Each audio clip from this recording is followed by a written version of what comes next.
यदि आप एक कंपनी एम्प्लॉई हैं, कंपनी कर्मचारी हैं, प्राइवेट सेक्टर में जॉब करते हैं, तो ये वीडियो आपके लिए बहुत इंपॉर्टेंट होने वाला है। क्योंकि यदि आपका जरा भी पैसा यदि ईपीएफ में कटा है, तो आप उसका फायदा उठा सकते हैं। क्योंकि अभी क्या होता था, जो आपको पैसा कटता था वो आपको मिलता ही नहीं था। कंपनी का और पीएफ प्रोविडेंट फंड का जो ईपीएस है वो पैसा आपको देती नहीं थी, लेकिन आपका पैसा चला जाता था। आज हम इस वीडियो में आपको ये बताएंगे कि ईपीएफओ ने ऐसा कौन सा बदलाव किया है जिससे आपकी जॉब और आपके पॉकेट पर काफ़ी प्रभाव पड़ेगा।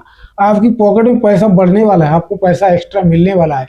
आपने चाहे जॉब 1 महीने किया हो या 6 महीने या साल हो, आपकी पॉकेट में अधिक पैसा आने वाला है। तो वीडियो स्टार्ट करने से पहले कहूँगा चैनल नए सब्सक्राइब करेंगे, आइकन अवश्य दबाएं, जिससे क्या है कि आपको फ्यूचर वीडियो को नोटिफिकेशन मिलते रहते हैं। चलिए स्टार्ट करते हैं। आज हम बात करेंगे ईपीएफओ के बारे में। ईपीएफओ का मतलब समझते ही हैं, एम्प्लॉय प्रोविडेंट फंड।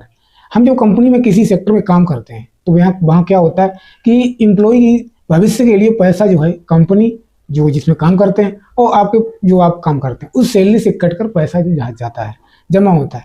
इसमें एक स्कीम और आती है ईपीएस, जो एम्प्लॉय पेंशन स्कीम। क्या होता है कि जब पहले महीने से ही आप जब जॉब करते हैं तभी आपका पेंशन पैसा जाने लगता है।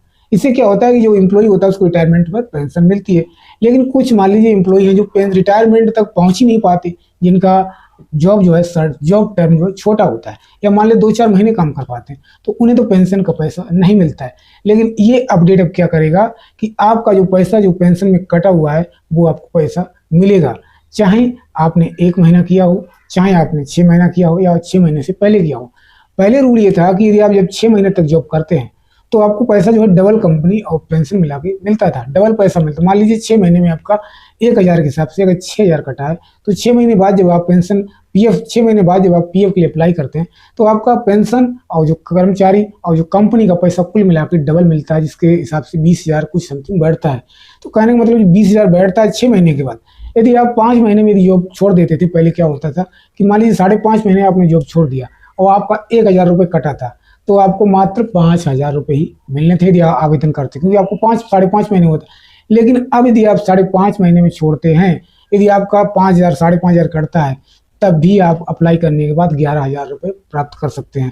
तो ये बहुत बढ़िया स्कीम है, बहुत बढ़िया अपडेट किया है कर्मचारियों को लेकर। ईपीएफओ ने सोचा है कि इनके भी जो है छोटी छोटी नौकरी को लेकर ये परेशान रहते हैं। ये छोटी छोटी नौकरी, इनका छोटे छोटे कर्मचारी जो छोटी छोटी नौकरियां करते हैं, इनको भी पेंशन स्कीम का फायदा मिलना चाहिए। तो यही था अपडेट। यदि आप छोटे टर्म की नौकरी करना चाहते हैं तब भी आपको पेंशन स्कीम का फायदा मिलेगा। यदि आप छोड़ चुके हैं तब भी आप अब पेंशन निकाल सकते हैं। तो यदि आप चाहते हैं कि जो पीएफ का पैसा निकल आया था, पेंशन का पैसा अभी तक नहीं निकला है पिछला, तो अपडेट ऐसा आया हुआ है, अपने पेंशन का पैसा जो फंसा हुआ है उसे निकाल सकते हैं। तो वीडियो कैसा लगा? अच्छा लगा तो लाइक कीजिएगा और चैनल को सब्सक्राइब कीजिएगा। किसी प्रकार का क्वेश्चन है तो आप कमेंट में अवश्य कर सकते हैं। इस पे ऐसे इंटरेस्टिंग हेल्पफुल आपको वीडियो मिलते रहते हैं। नमस्कार।